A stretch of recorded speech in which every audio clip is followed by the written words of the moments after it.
Meantime, last week, Governor Bob Ferguson signed a bill into law mandating clergy members be mandatory reporters. Now this week, the Department of Justice is looking into the bill. They say it could infringe on First Amendment rights for religious freedom. But the bill's supporters say it's about keeping kids safe from abuse. So I talked to people on both sides of this debate.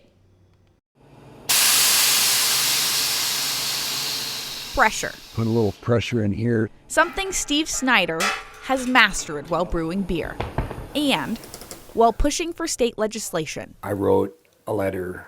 I said, I've got to tell her the whole story. Steve's story built up inside of him for decades. I didn't know there was a word for what was happening. I just knew that I didn't like it. The word for what was happening is molestation. So I was 11, 12, 13, 14.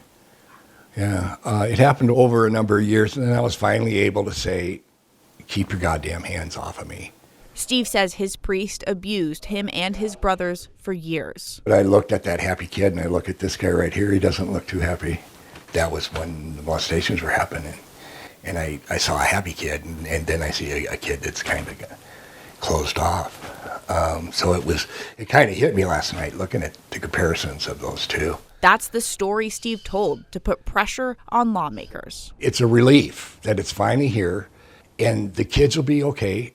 The other part of it is now we have to enforce it. Enforcement is something the bill's sponsor, Senator Noel Frame, already thought of. It's essentially in the misdemeanor category, and it's a penalty and a certain number of days in jail. But for clergy members, it's not that simple. We want to protect people, and we want to especially protect children.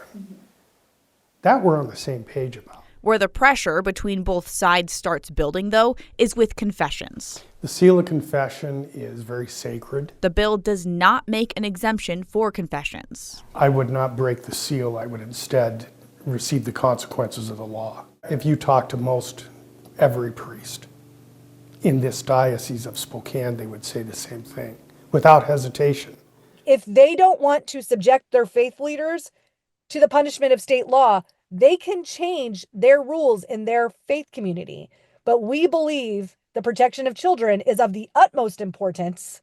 We can limit the damage with bills like this. Damage that took Steve a long time to heal from. There came a point that I was strong enough inside myself to deal with this. But today I'm in a good place. A place where now the most pressure he has to deal with is in his beer. It's worth it. In Spokane, Nicole Hernandez, KREM 2 News.